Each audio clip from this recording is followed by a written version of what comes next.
El amor y el respeto por las palabras son imprescindibles para escribir, para crear, para comunicar. Soy de las personas que creen que para contar buenas historias hay que mimar un poco el lenguaje. Me fascina este mundo, el de las palabras, pero sobre todo el viaje que cada una de ellas hizo para llegar a nosotros y poder comunicarlo. Así que prepárense, porque hoy nos toca descubrir qué hay detrás de esas palabras, qué historias ocultas se encuentran detrás de cada una de ellas. Bienvenidos a Historias que Dicen.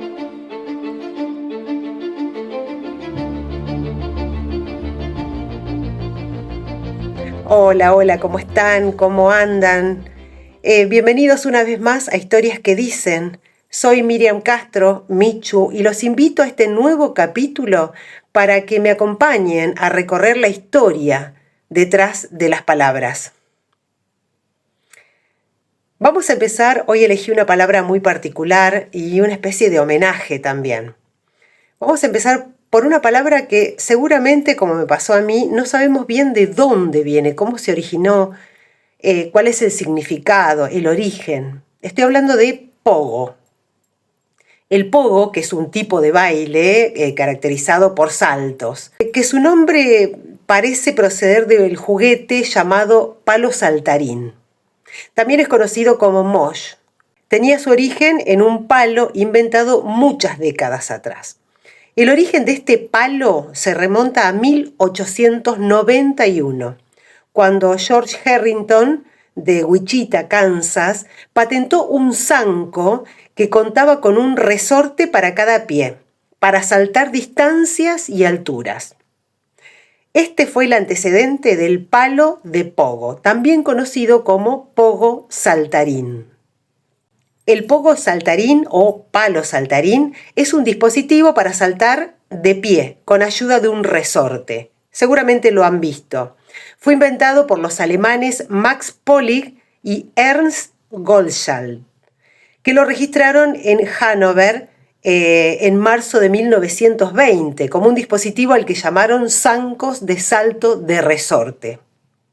Es decir, la persona coloca los pies sobre las almohadillas mientras se balancea en ese palo y se salta hacia arriba y hacia abajo con un movimiento de flexión de rodillas para sumar o restar fuerzas. Pero pasaron cosas y según cuenta la leyenda punk, Sid Vicious se lo apropió y puso nombre a un tipo de baile que llevaba pocas semanas de moda en los shows de las primeras bandas punks londinenses como The Damned, Stranglers o Sex Pistols. Él inventó el pogo, decían en ese momento. Al principio solo saltaba para poder ver mejor. Al final saltaba sin parar. Así dicen que empezó el pogo. También cuenta la leyenda que en 1964, en plena fiebre londinense del swing in London, liderada por bandas de pop ruidoso como Small Faces, The Beatles, The Kinks y tantos otros, y por pandillas de moda en ese momento, se estrenó una película, A Hard Day's Night, dirigida por Richard Lester, que tenía como protagonistas a los Beatles, convertidos ya en el gran fenómeno que eran globalmente. En una de las escenas más conocidas, a partir del minuto 22:05 se puede ver a Ringo Starr en una discoteca bailando con un amigo suyo. En un momento dado, minuto 22:30, ambos se miran. Ringo Starr baila cada vez más frenético y parece querer enseñarle cómo se baila aquella música a su amigo. Se ríen, bromean. Su amigo, de pronto, en el minuto 22:45, comienza a imitar a Ringo, pero va más allá. Empieza a saltar verticalmente, cada vez más arriba, mientras Ringo lo observa divertido y con cara de asombro. En el minuto 22:55 vuelve a dar grandes saltos hacia arriba mientras Ringo lo imita. Un ratito después, un grupo de hombres muy enojados se dirige a Ringo, recriminándole su manera de bailar, que era invasiva y violenta. Unos minutos después van a hablar con el resto de la banda, que está sentado un poco más allá. Señalan a Ringo, que sigue bailando junto a su amigo. Los Beatles son expulsados de la fiesta sin saber quizás que acababan de sentar las bases para el baile del temido pogo. Pero hay quienes dudan, en verdad, que Vicious haya inventado el baile. Lo consideran una fuente poco confiable. El pogo, dicen muchos, puede rastrearse en diferentes géneros y movidas. Y hasta existe una tribu en Kenia que realiza un baile similar, que se llama el salto Masái. Pero vayamos un poco más para acá. Hablemos del pogo argentino, o mejor, denominado el pogo más grande del mundo.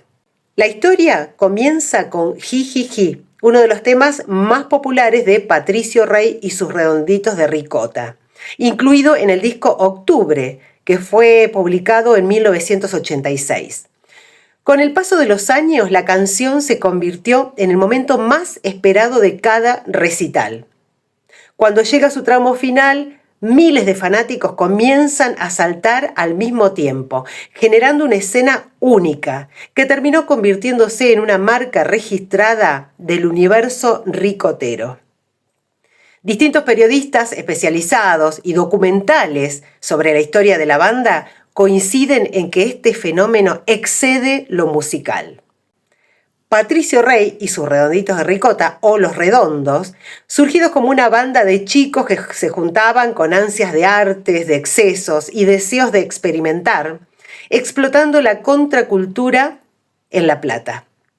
Los Redonditos, como decimos, juntaron en una misma propuesta contracultura, política, hipismo, vanguardia, ambición, sobre todo el Indio Solari, y en los años 90 se reconfiguraron en héroes de la clase trabajadora.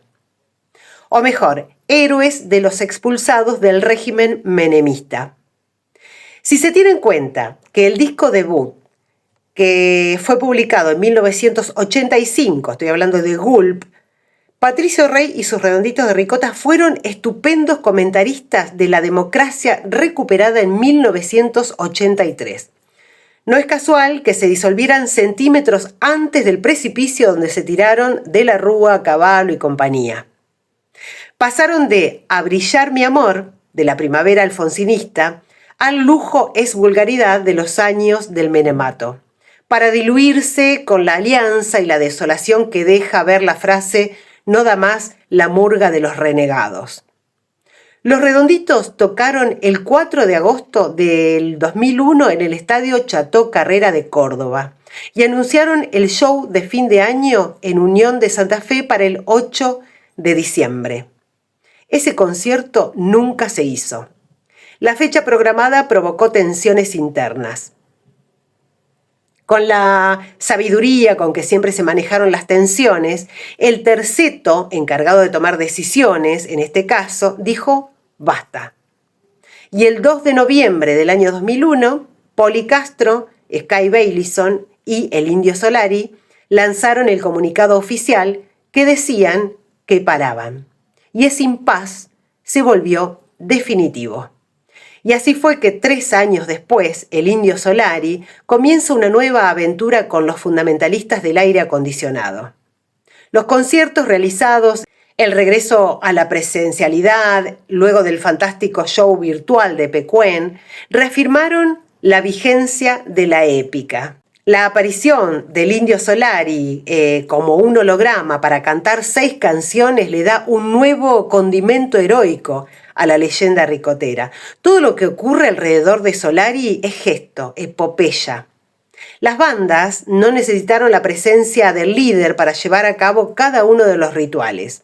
Los cantitos, el pogo bestial con jijiji, el desborde emotivo. Muchos recién habían nacido cuando los Redonditos de Ricota se separaron. Sin embargo, el rescate de los fundamentalistas es mucho más de lo que parecía ser. Es el sistema de eslabones para seguir manteniendo la ritualidad. Un acto masivo extraordinario, el fenómeno ricotero y el fenómeno del indio como máxima expresión de ese universo puede ser entendido como una forma de construcción de comunidad en tiempos de fragmentación social.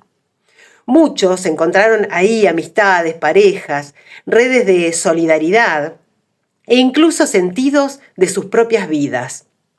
No es casual que numerosos seguidores hablen de Los Redondos utilizando un lenguaje cercano a la experiencia religiosa.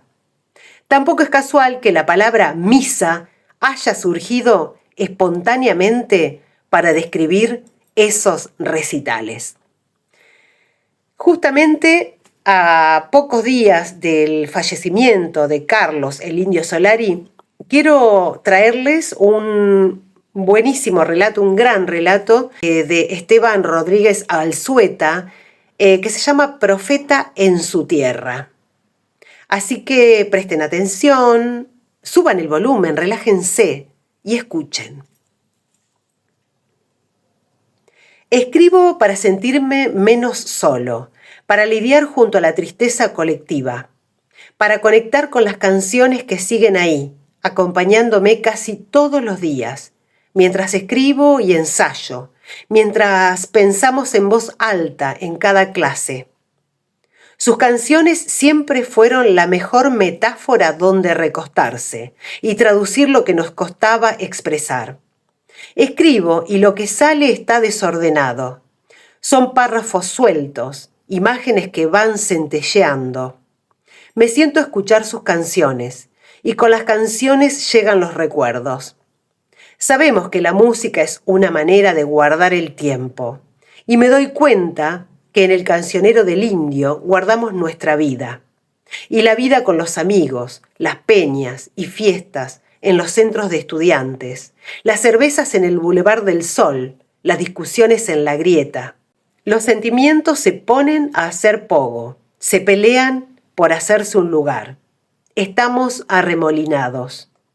Fuimos una generación desangelada que creció sola, mordiendo el asfalto. Había pasado la primavera alfonsinista, el punto final y la obediencia debida, la hiper, todo una gran decepción.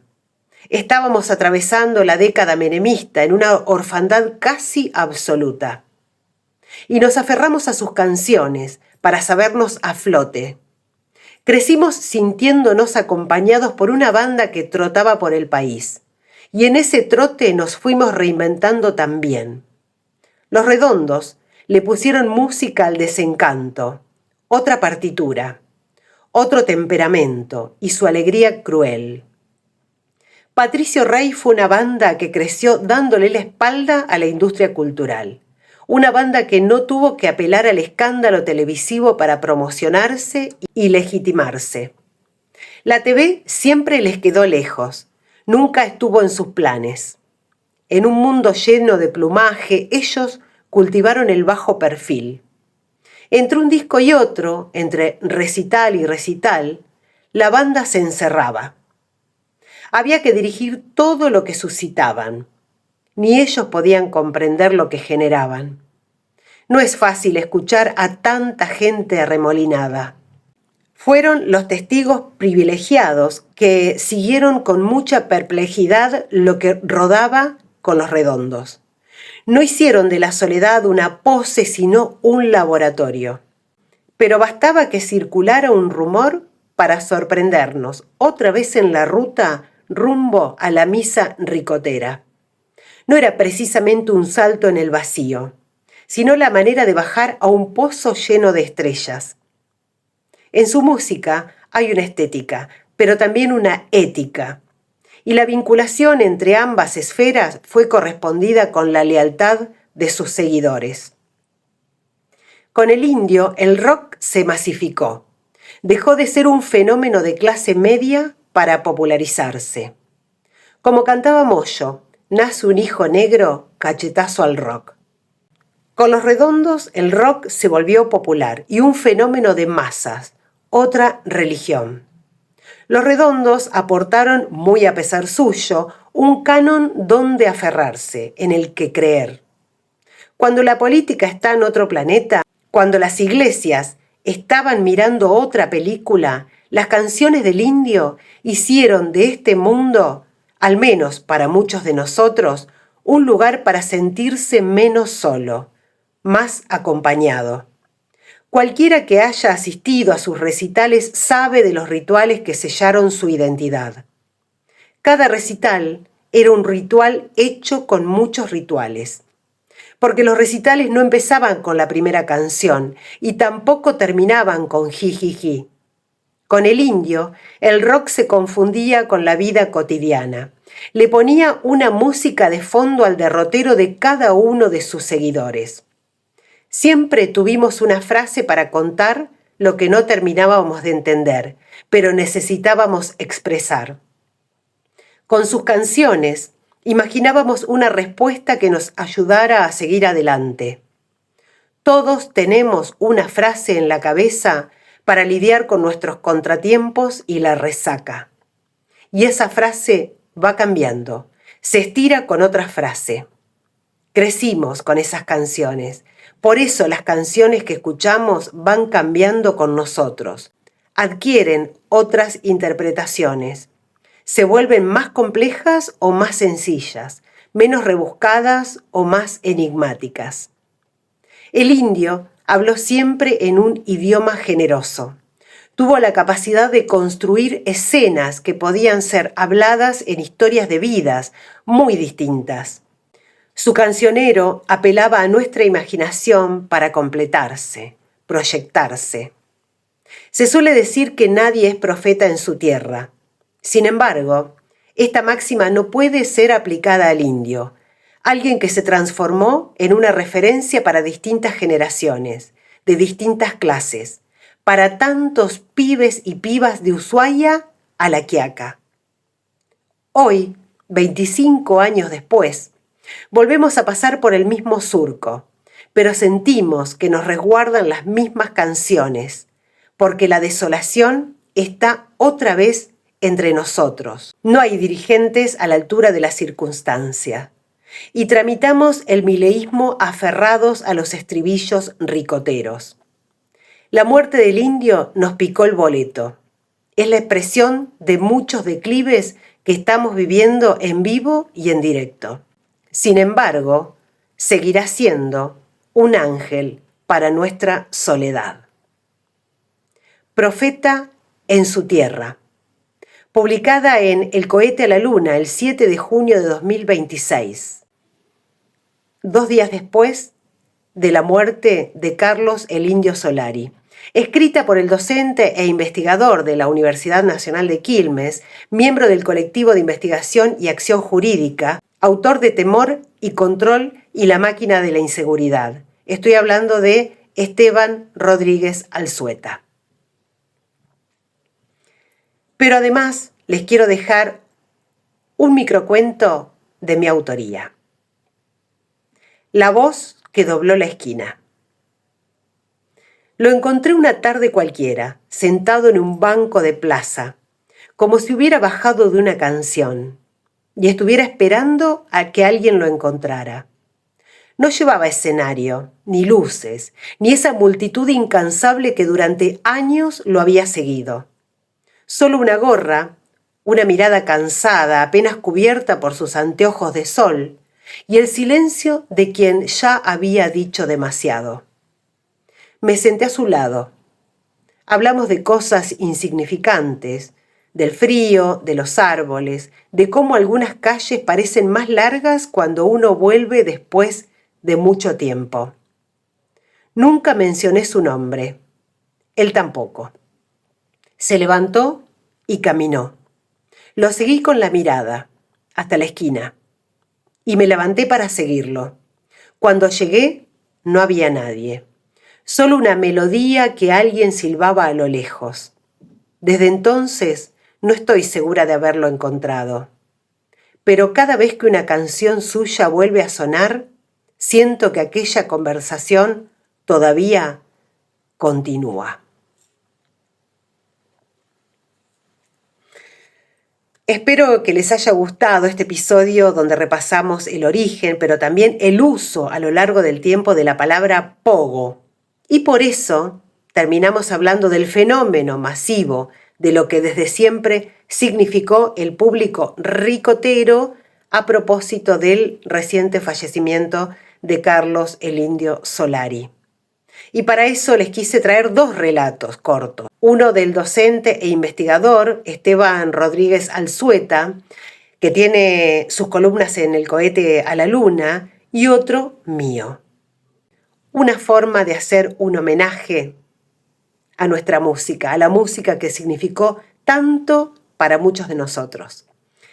Gracias por acompañarme en este nuevo episodio y recuerden que pueden escuchar Historias que Dicen todos los viernes a las 19 horas en www.radiosentipensares.com, que se repite los domingos a las 20 en la misma emisora, y que si se lo pierden y tienen ganas de escucharlo en otro momento, pueden hacerlo porque va a estar colgado cada capítulo, y este por supuesto también, en mi canal de YouTube, Miriam C. Historias. Ahí podrán escucharlos, repostearlos, comentarlos, compartirlos y, por supuesto, suscribirse a todos aquellos que no lo hicieron.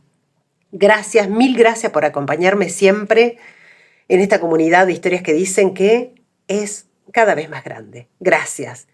Soy Michu, Miriam Castro, y esto fue Historias que Dicen.